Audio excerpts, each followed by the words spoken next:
સુરત ગ્રામ્ય વિસ્તારમાં પોલીસનું મેગા સર્ચ ઓપરેશન 239 જેટલા શંકાસ્પદ બાંગ્લાદેશીઓને ઝડપી પાડવામાં આવ્યા છે। બારડોલીમાંથી 43 અને પલસાણામાં 55 શખ્સોને ઝડપી પાડવામાં આવ્યા। કડોદરામાંથી 29 અને કામરેજમાંથી 35 શખ્સોને ઝડપી પાડવામાં આવ્યા। ત્યારે કીમમાંથી 12 અને કોસંબામાંથી 25 શખ્સોને ઝડપી પાડવામાં આવ્યા છે। ઓલપાડમાંથી 33 અને માંડવીમાંથી 7 શખ્સો ઝડપાયા છે।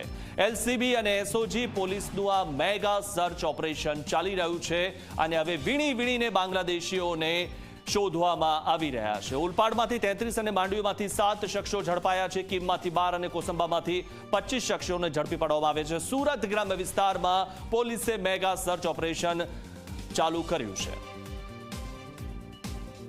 તો સુરત ગ્રામ્ય વિસ્તારમાં પોલીસે મેગા સર્ચ ઓપરેશન ચાલુ કર્યું છે અને 239 જેટલા શંકાસ્પદ બાંગ્લાદેશીઓને ઝડપી પાડ્યા। બારડોલીમાંથી 43 અને પલસાણામાં 55 શખ્સોને ઝડપી પાડ્યા। કડોદરામાંથી 29 અને કામરેજમાંથી 35 શખ્સોને ઝડપી પાડ્યા।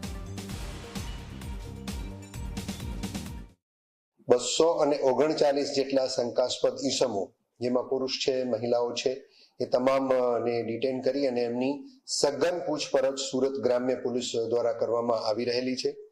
સુરત ગ્રામ્ય જિલ્લામાં બારડોલી ટાઉન, પલસાણા, કડોદરા, કામરેજ, કીમ, કોસંબા, ઓલપાડ આ વગેરે એરિયાઓ છે, એ એરિયાઓમાંથી આ શંકાસ્પદ ઈસમોને ઝડપી એમને આ તમામ અલગ અલગ જગ્યાએ પોલીસ સ્ટેશનોમાં એમની પૂછપરછ હાલ ચાલી રહી છે અને આગળની કાર્યવાહી સુરત ગ્રામ્ય જિલ્લા પોલીસ દ્વારા કરવામાં આવશે। એમની પૂછપરછ થયા બાદ યોગ્ય રિપોર્ટિંગ કરી અને એમને ડિપોર્ટેશન માટેની કાર્યવાહી પણ સુરત ગ્રામ્ય જિલ્લા પોલીસ દ્વારા કરવામાં આવશે।